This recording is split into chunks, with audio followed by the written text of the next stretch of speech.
Hello folks and welcome to Fun Tune Fridays, and before we get to the music magazine, because that's what we're doing for you this time around, let's do a bit of trivia. And we're staying with the people and places theme for this particular issue, but it's a heat wave at the moment. As I'm making this video, it is rather hot.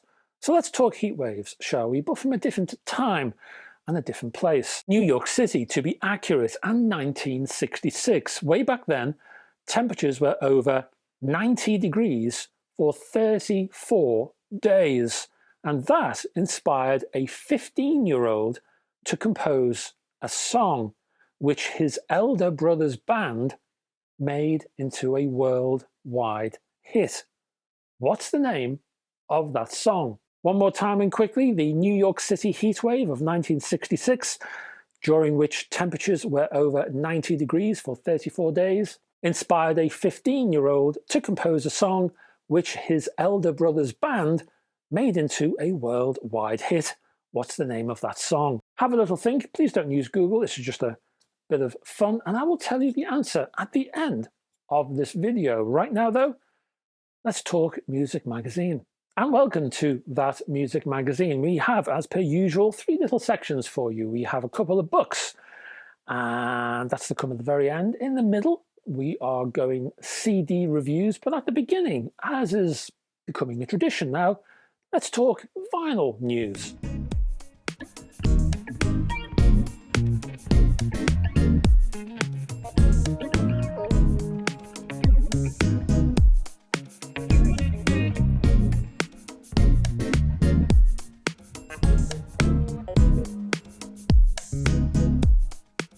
Now, you have overwhelmingly asked to see the goods, and see the goods you shall. So let's begin. Let's begin with Jerry Lee Lewis, shall we?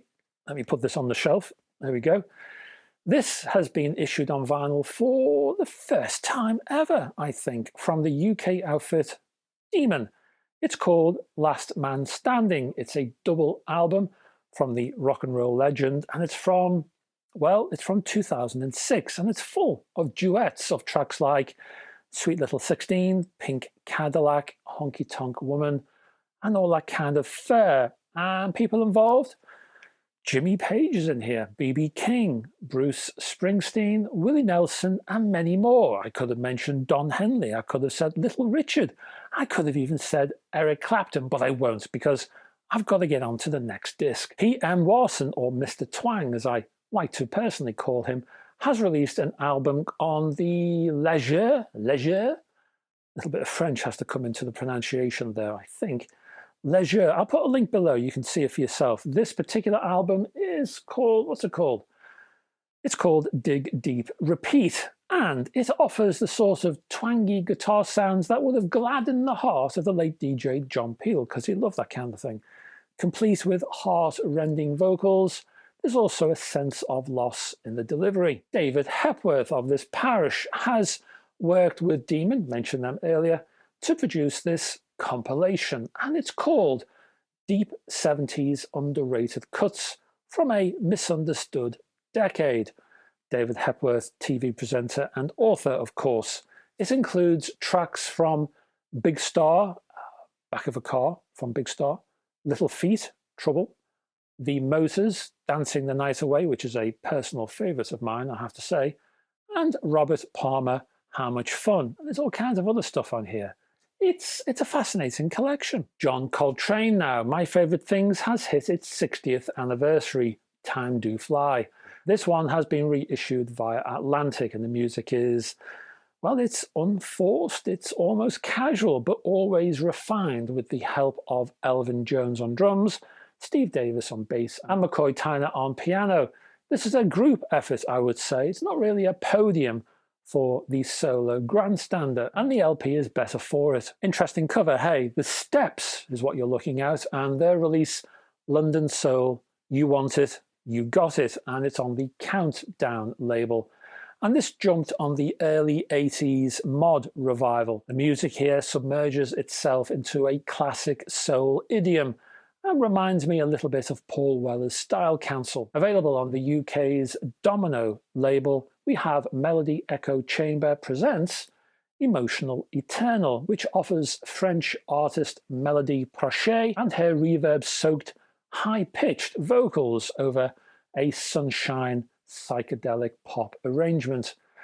It sounds good to begin with, but there's a bit of a one-trick pony going on here. By track 3, you feel like you're going round in circles. From One Little Independence, the label, the UK label that is, and we have Kathryn Williams' Night Drives. And it shows why adding grit to the singer-songwriter armory doesn't have to negate emotion. It's very nice. We're going all the way to the Congo next, and the Congolese vocalist Juanita Euka, I think it's Yuka, forgive me if I'm wrong on that one, and she presents her debut Mambanzo on the Strut label. I'll put a link below, I think it's a Bandcamp link.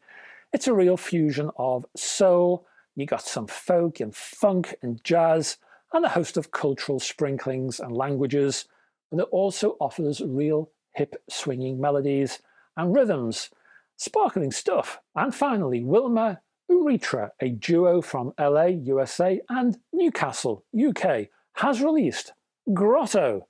Again, I'll put a Bandcamp link below, combining imaginative yet thoughtful and sometimes restricted yet sweeping beats and a rapping vocal to produce a slightly unsettling, dreamy production. And that's your lot in terms of vinyl news. Let's get straight to the CD reviews, shall we?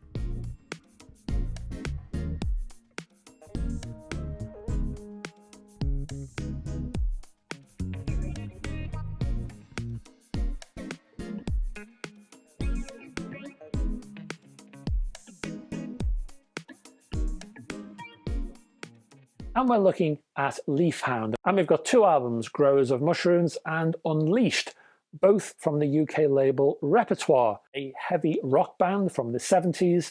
The group itself had familial ties with Free. You remember Free, All Right Now and all that. Leaf Hound brothers Derek and Stuart Brooks were ex-members of South London outfit Black Cat Bones, that at one time featured Free's Paul Kossoff. After Black Cat Bones, the pair created a new outfit with a new lead guitarist, a chap named Mick Halls, and vocalist Peter French. They called it Leaf Hound, a name they grabbed from a Ray Bradbury story about a dog that came back from the dead covered in mud and, yes, leaves. So I wonder if they ever thought of calling the band Mud Hound. We'll never know. The band's high-energy delivery soon found them with a contract offer from Decca in 1969. The album Growers of Mushrooms was the first fruit of that contract, an album that took all of 11 hours to create. That's almost Beatle debut-esque type of time. To begin, the album was released in Germany via Telefunken, although it was edited down. Fans of the band should note that the German version of the album removes 2 tracks from the UK variant, but does include a poster. The Decca release didn't appear until 1971.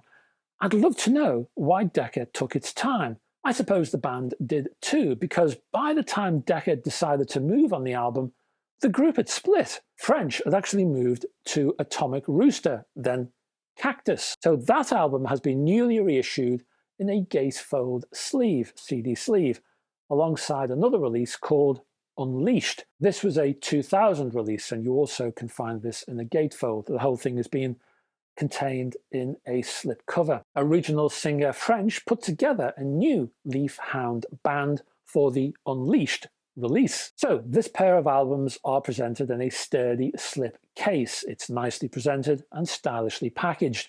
As for the mastering, there is some compression here, so upper mids and treble are a little lively, especially around the lead guitar and vocal crescendos, but the soundstage is very wide and the experience is full on rock. And our final CD review is from one Bobby Burr. The title is from the UK outfit Jasmine, and it's called 100% All American, the singles A's and B's, 1956 to 1962. Now, Bobby Burr is one of those characters that, maybe unfairly, are often ignored. And I personally think it's because he never made enough noise. His laid-back way at looking at life was a trait I'd like to see more of, to be honest, especially from those in the music business. And yes, he was effective in his own sweet way. He was influential. He made things happen. If you like your country outlaws, and that's where Bobby Burr really comes from, if you appreciate the likes of Waylon Jennings, Johnny Cash, and Chris Christopherson, then you should look at Bobby Burr, who existed in the orbits of all of these men. Now, if Burr shouted at all, he shouted about the talent of others like Christopherson. He secured Jennings his first record deal, and he looked to Cash when creating his own themed country LPs, instead of releasing a lucky bag of crumpled songs. Burr had no early family life. Well, what I mean by that was he was working in factories since the age of 15, and he had a hard childhood. He did his time in the army, and he even roomed with Willie Nelson afterwards. Musically, Burr, well, he liked variety. He liked a fusion. He liked to blend folk with country. He liked to blend rock with country. But for this compilation, we're looking at country and pop, recording for a range of labels and touring with the likes of Roy Orbison and Bobby Darin. Burr even wrote pop songs for other singers. At the end of 1962, Burr would re-enter the country fold, but for a time, he was a pop fixture, crafting quality pop as well. In mastering terms, well, let's not forget this is a compilation. So you hear narrow soundstage mono, you hear wide soundstage mono, you hear proto stereo with vocals on one channel and the music on the other. You also hear a couple of rather mature sounding, very well produced stereo releases. On the whole, mastering is good to very good, and I was very happy with the presentation. There's your CD reviews. Let's talk books.